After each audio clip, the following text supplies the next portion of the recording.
ನಮಸ್ಕಾರ ಸ್ನೇಹಿತರೆ.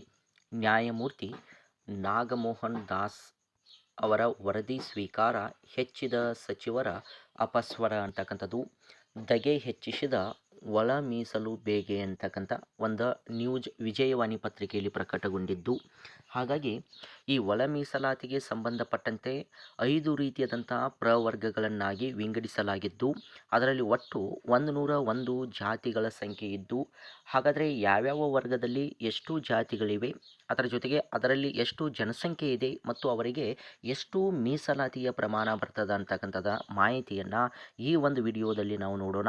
ಯಾರೂ ಕೂಡ ವಿಡಿಯೋನ ಸ್ಕಿಪ್ ಮಾಡದೆ ಕೊನೆಯವರೆಗೆ ನೋಡಿ. ಹಾಗಾದರೆ ಏನಿದು ಒಳ ಮೀಸಲಾತಿಗೆ ಸಂಬಂಧಪಟ್ಟಂಥ ಬೇಗೆ ಅಂತಕ್ಕಂಥದ್ದು ನೀವು ನೋಡಬಹುದು. ಈ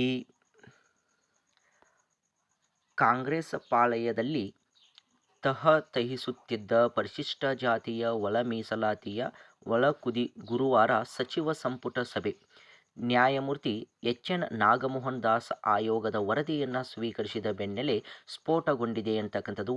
ಎಸ್ಸಿ ಸಮಗ್ರ ಸಮೀಕ್ಷೆಯ ವರದಿಯನ್ನು ಆಯೋಗ ಸಲ್ಲಿಸಿದ ನಂತರ ಒಮ್ಮತ ಒಗ್ಗಟ್ಟಿನ ಮಂತ್ರ ಜಪಿಸಿದ್ದ ಸಚಿವರು ಸಂಪುಟ ಸಭೆಯಲ್ಲಿ ಹೊಸ ರಾಗ ತೆಗೆದಿದ್ದಾರೆ ಅಂತಕ್ಕಂಥದ್ದು. ಜೊತೆಗೆ ಆಯಾ ಸಮುದಾಯಗಳ ಬೆನ್ನಿಗೆ ಆಂತರಿಕವಾಗಿ ನಿಂತಿದ್ದಾರೆ ಎಂದು ಹೇಳಲಾಗುತ್ತಿದೆ. ಒಂದು ಗುಂಪಿಗೆ 1% ಮೀಸಲಾತಿ ಬಗ್ಗೆ ಪ್ರಸ್ತಾಪಿಸಿದ ಇಬ್ಬರು ಸಚಿವರು ತಮ್ಮ ಉಪಜಾತಿ ಹೇಳಿಕೊಂಡಿದ್ದಾರೆ. ಎಸ್ಸಿಗೆ ಒಂದೇ ಹುದ್ದೆ ಅಥವಾ ಪ್ರವೇಶಕ್ಕೆ 1 ಸೀಟು ಇದ್ದರೆ ಗುಂಪಿನಲ್ಲಿ ಯಾರಿಗೆ ಹಂಚುವಿರಿ ಎಂಬ ಪ್ರಶ್ನೆ ಮುಂದಿಟ್ಟಿದ್ದಾರೆ. ವಿಶೇಷ ಸಭೆ ಕರೆದು ವಿಸ್ತೃತ ಚರ್ಚೆಗೆ ಅಭ್ಯಂತರವಿಲ್ಲ, ಆದರೆ ಈ ವರದಿ ಒಪ್ಪುವುದು ಅಸಂಭವವೆಂದು ಮೂವರು ಸಚಿವರು ಹೇಳಿದ್ದಾರೆ ಅಂತಕ್ಕಂಥದ್ದು.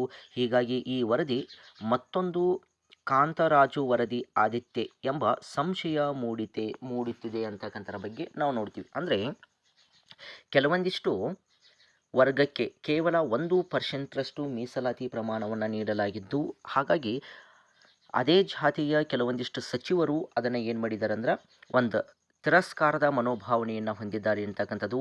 ಈ ಒಂದು ವರದಿಯನ್ನು ಸ್ವೀಕರಿಸಲು ನಮಗೆ ಸಾಧ್ಯವಿಲ್ಲ ಅಂತಕ್ಕಂಥರ ಬಗ್ಗೆ ಒಂದು ತಕರಾರನ್ನು ತೆಗೆದಿದ್ದಾರೆ ಅಂತಕ್ಕಂಥದ್ದು. ಹೀಗೇನಾದರೂ ಒಳ ಮೀಸಲಾತಿ ಜಾರಿಯಾದ ನಂತರ ಯಾರಾದರೂ ಇದನ್ನು ತಕರಾರು ತೆಗೆದುಕೊಂಡು ಮತ್ತೆ ಏನಾದರೂ ಕೋರ್ಟಿಗೆ ಅದು ಹೋಗಿದ್ದೇ ಆದರೆ ಮತ್ತೆ ಈ ನೇಮಕಾತಿ ವಿಳಂಬವಾಗತಕ್ಕಂಥ ಸಾಧ್ಯತೆ ಕಂಡುಬರ್ತದೆ. ಹಾಗಾದರೆ ಈ ಮೀಸಲು ಹಂಚಿಕೆಯ ಪ್ರಮಾಣ ಯಾವ ರೀತಿಯಾಗಿ ಕಂಡು ಬರ್ತಿದೆ ನೋಡ್ಬೋದು. ನೀವು ಇಲ್ಲಿ ಕೊಟ್ಟಿದ್ದಾರೆ ಮೀಸಲು ಹಂಚಿಕೆ ಶಿಫಾರಸು ಅಂತಕ್ಕಂಥದ್ದು ಪ್ರವರ್ಗಗಳು ಅಂತಕ್ಕಂಥದ್ದು. ನೋಡಿರಿ, ಪ್ರವರ್ಗಗಳು ಅಂತಕ್ಕಂಥದ್ದು ABCDE ಅಂತೇಳಿ ಜಾತಿಗಳ ಸಂಖ್ಯೆ ಕೊಟ್ಟಿದ್ದಾರೆ. ಒಟ್ಟು ಜನಸಂಖ್ಯೆ ಮೀಸಲು ಪ್ರಮಾಣ ಅಂತಕ್ಕಂಥದ್ದು ಕೂಡ ನೀಡಿದ್ದಾರೆ ಅಂತಕ್ಕಂಥದ್ದು. ಪ್ರವರ್ಗ ಎಯಲ್ಲಿ ಟೋಟಲ್ 59 ಜಾತಿಗಳಿವೆ ಅಂತಕ್ಕಂಥದ್ದು. 59 ಜಾತಿಗಳಿದ್ದು ಅಲ್ಲಿ ಒಟ್ಟು ಜನಸಂಖ್ಯೆ ಎಷ್ಟಿದೆ ಅಂದ್ರೆ 5,22,099 ಅಂತೇಳಿ ಜನಸಂಖ್ಯೆ ಇದ್ದು, ಅವರಿಗೆ ಮೀಸಲು ಪ್ರಮಾಣ ಎಷ್ಟಿದೆ ಅಂದರೆ 1% ಮೀಸಲು ಪ್ರಮಾಣ ಇದೆ ಅಂತಕ್ಕಂಥದ್ದು. ಇನ್ನು ಪ್ರವರ್ಗ ಬಿಯಲ್ಲಿ ಒಟ್ಟು 18 ಜಾತಿಗಳ ಸಂಖ್ಯೆ ಇದ್ದು ಅಲ್ಲಿ 36 ಲಕ್ಷದ ಅಂದ್ರೆ 30 ಇಲ್ಲಿ ನೋಡಿ 36,69,246 ಜನಸಂಖ್ಯೆ ಇದ್ದು ಅವರಿಗೆ 6% ಮೀಸಲು ಪ್ರಮಾಣವನ್ನು ನಿಗದಿಪಡಿಸಲಾಗಿದೆ ಅಂತಕ್ಕಂಥದ್ದು. ಇನ್ನು ಪ್ರವರ್ಗ ಸಿಗೆ ಸಂಬಂಧಪಟ್ಟಂತೆ 17 ಉಪಜಾತಿಗಳಿದ್ದು ಅಲ್ಲಿ 30,08,633 ಜಾತಿ ಅಂದರೆ ಜನಸಂಖ್ಯೆ ಇದ್ದು ಅವರಿಗೆ 5% ಮೀಸಲು ಪ್ರಮಾಣವನ್ನು ನೀಡಲಾಗಿದೆ ಅಂತಕ್ಕಂಥದ್ದು.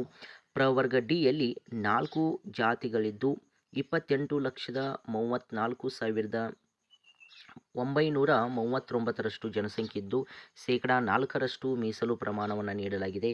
ಇನ್ನು ಪ್ರವರ್ಗ ಇಯಲ್ಲಿ 3 ಜಾತಿಗಳಿದ್ದು 4,74,954 ಜನಸಂಖ್ಯೆ ಇದ್ದು ಅವರಿಗೆ 1% ರಷ್ಟು ಮೀಸಲು ಪ್ರಮಾಣವನ್ನು ನೀಡಲಾಗಿದೆ. ಟೋಟಲ್ 17ರಲ್ಲಿ ಈ ರೀತಿಯಾಗಿ 1% ಎ ವರ್ಗದವರಿಗೆ ಅಂದರೆ ಪ್ರವರ್ಗ ಬಿಗೆ 6%, ಪ್ರವರ್ಗ ಸಿಗೆ 5%, ಪ್ರವರ್ಗ ಡಿಗೆ 4%, ಪ್ರವರ್ಗ ಇಗೆ 1% ರಂತೆ ಹೀಗೆ ವಿಂಗಡಣೆ ಮಾಡಿದ್ದಾರೆ ಅಂತಕ್ಕಂಥರ ಬಗ್ಗೆ ನಾವು ನೋಡ್ತೀವಿ. ಅದರ ಜೊತೆಗೆ ಸಚಿವ ಸಭೆಯಲ್ಲಿ ಸಮ್ಮಿಶ್ರ ನಿಲುವು ಅಂತಕ್ಕಂಥದ್ದು ಇಲ್ಲಿ ನೋಡ್ಬೋದು. ಸಮೀಕ್ಷೆ ಕಾಲಕ್ಕೆ ಲೋಪಗಳು, ತಾಂತ್ರಿಕ ಹಾಗೂ ಕಾನೂನು ಅಡಚಣೆಗಳನ್ನು ಪಟ್ಟಿ ಮಾಡಿ ಈ ವರದಿ ಏಕಪಕ್ಷೀಯ, ಅವೈಜ್ಞಾನಿಕವೆಂದು ಬಹುಪಾಲ ಸಮುದಾಯಗಳು ಹಣೆಪಟ್ಟಿ ಕಟ್ಟಿವೆ. ಮತ್ತೊಂದೆಡೆ ಮಾದಿಗ ಮತ್ತದರ ಉಪಜಾತಿಗಳು ಮಹತ್ವದ ಘಟ್ಟಕ್ಕೆ ತಲುಪಿತ್ತು ಎಂದು ನೆಮ್ಮದಿ ನಿಟ್ಟುಸಿರು ಬಿಟ್ಟಿವೆ ಅಂತಕ್ಕಂಥದ್ದು ಆಗಸ್ಟ್ 16ರ ವಿಶೇಷ ಸಂಪುಟ ಸಭೆಯಲ್ಲಿ ಅಂಗೀಕರಿಸಿ ಅಧಿವೇಶನ ಒಪ್ಪಿಗೆ ಪಡೆದು ಅನುಷ್ಠಾನಗೊಳ್ಳಲಿದೆ ಅಂಥೇಳಿ ಏನು ಮಾಡಲಾಗ್ತದೆ ಅಂದ್ರೆ ವಿಶ್ವಾಸವನ್ನು ತೋರಿದ್ದಾರೆ ಅಂತಕ್ಕಂಥರ ಬಗ್ಗೆ ನೋಡ್ತೀವಿ. HK ಪಾಟೀಲ್ರವರು ಸಹ ಒಂದು ಹೇಳಿಕೆಯನ್ನು ನೀಡಿದ್ದಾರೆ, ಇಲ್ಲಿ ನೀವು ನೋಡಬಹುದು. SC ಒಳ ಮೀಸಲಾತಿ ಕುರಿತು ನ್ಯಾಯಮೂರ್ತಿ ನಾಗಮೋಹನ್ ದಾಸ್ ವರದಿಯನ್ನು ಸಚಿವ ಸಂಪುಟ ಸಭೆ ಸ್ವೀಕರಿಸಿದೆ. ವರದಿ ಬಗ್ಗೆ ವಿಸ್ತೃತವಾದ ಚರ್ಚಿಸಲು ಆಗಸ್ಟ್ 16ರಂದು ವಿಶೇಷ ಸಂಪುಟ ಸಭೆಯನ್ನು ನಿರ್ಧರಿಸಲಾಗಿದೆ ಅಂತಕ್ಕಂಥರ ಬಗ್ಗೆ ಹೇಳಿದ್ದಾರೆ. ಅದರ ಜೊತೆಗೆ ವಿಧಾನ ಪರಿಷತ್ತಿನ ವಿಪಕ್ಷ ನಾಯಕ ಛಲವಾದಿ ನಾರಾಯಣ ಸ್ವಾಮಿರವರು ಕೂಡ ಇಲ್ಲೊಂದು ಸ್ಟೇಟ್ಮೆಂಟನ್ನು ನೀಡಿದ್ದಾರೆ. SC ಒಳ ಮೀಸಲಾತಿ ಜಾರಿಗೆ CM ಸಿದ್ದರಾಮಯ್ಯ ವಿಳಂಬ ನೀತಿ ಅನುಸರಿಸುತ್ತಿದ್ದಾರೆ. ಸಚಿವ ಸಂಪುಟ ಸಭೆ ಮೇಲಿನ ನಿರೀಕ್ಷೆ ಹುಸಿಯಾಗಿದೆ.